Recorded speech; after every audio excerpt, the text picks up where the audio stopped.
Pada 10 November 1945, satu pertempuran besar yang mengguncang bangsa Indonesia terjadi di Surabaya. Tapi, tahukah Anda bahwa di balik setiap peluru dan serangan, ada peran besar dari ulama dan pesantren yang tidak hanya menjadi tempat mengajar ilmu agama, namun juga tempat bersemayamnya semangat perjuangan. Tidak banyak yang tahu bahwa Cirebon, sebuah kota dengan tradisi keagamaan yang kuat, turut memiliki kontribusi luar biasa dalam pertempuran tersebut. Di sini, di balik setiap fatwa dan seruan jihad, terdapat kisah keberanian yang mengubah jalannya sejarah. Ulama-ulama Cirebon bukan hanya berdiri di mimbar, namun juga mengarahkan langkah para santri dan masyarakat untuk terjun langsung dalam perjuangan merebut kemerdekaan. Di Cirebon, perjuangan para ulama bukanlah hal yang hanya terdengar di dalam kitab-kitab dan ceramah. Mereka memimpin perlawanan, menyusun strategi, dan bahkan mengirimkan santri-santri mereka untuk bergabung dalam pertempuran besar di Surabaya. Para santri ini tidak hanya dilatih untuk berdoa dan menuntut ilmu, tetapi juga dipersiapkan untuk membela tanah air.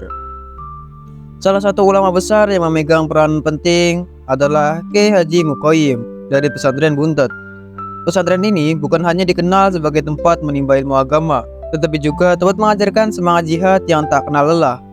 Kyai Haji Mukoyim memimpin pasukan santrinya yang terlibat langsung dalam pertempuran Surabaya. Mereka bukan hanya mengangkat senjata, tetapi juga mengangkat panji-panji perjuangan untuk kemerdekaan. Namun, di tengah-tengah pertempuran yang semakin sengit, muncul satu fakta menarik yang jarang diungkapkan. Sejumlah tentara India yang bergabung dengan pasukan Inggris akhirnya membelot.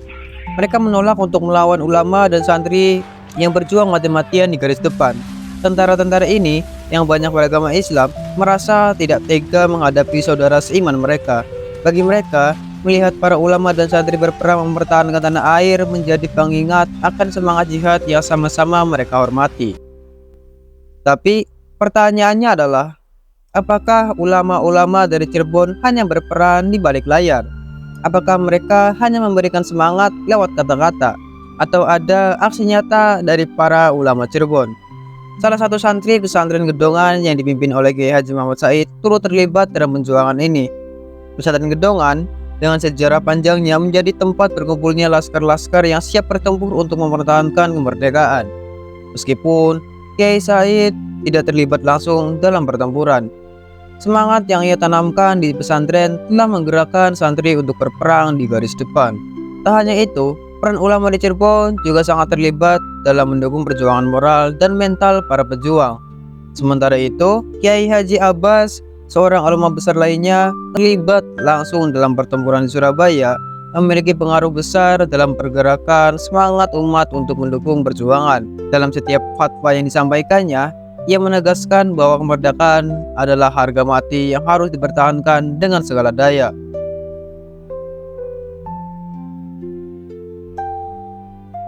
Para ulama Cirebon tidak hanya berbicara soal agama, mereka juga berperang dengan cara mereka sendiri.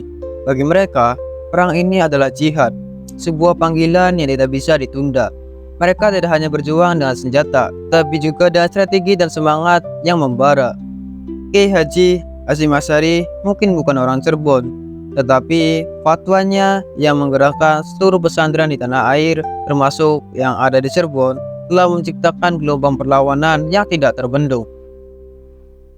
Laskar-laskar yang dikirimkan oleh pesantren-pesantren Cirebon bukan hanya sekedar barisan pasukan, tetapi mereka adalah tentara moral yang membawa semangat juang rakyat Indonesia.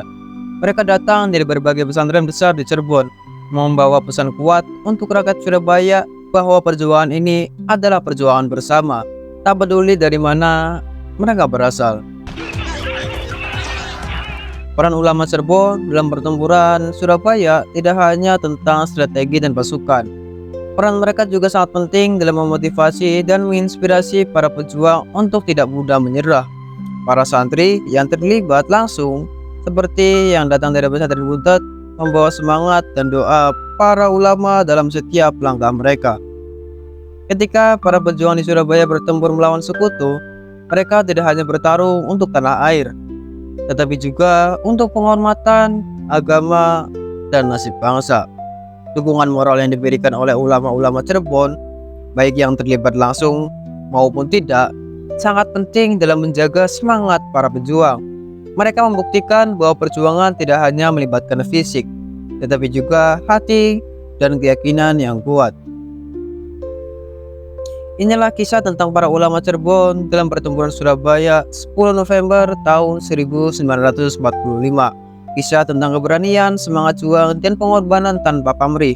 Dari pesantren-pesantren yang tersebar di Cirebon, bukan hanya ilmu agama yang mereka ajarkan, tetapi juga semangat untuk mempertahankan kemerdekaan bangsa. Mereka adalah pahlawan-pahlawan yang tak dikenal, namun peran mereka sangat besar dalam menggetarkan Indonesia menuju kemerdekaan. Sejarah ini adalah kisah yang perlu kita ingat dan pelajari, agar kita bisa mengapresiasi betapa pentingnya kontribusi ulama dalam setiap bagian dari perjuangan kita. Semangat mereka terus menginspirasi kita untuk terus menjaga kemerdekaan yang telah diperjuangkan dengan darah dan air mata. Jangan lupa untuk like, share, dan subscribe untuk lebih banyak konten menarik tentang sejarah perjuangan kemerdekaan Indonesia.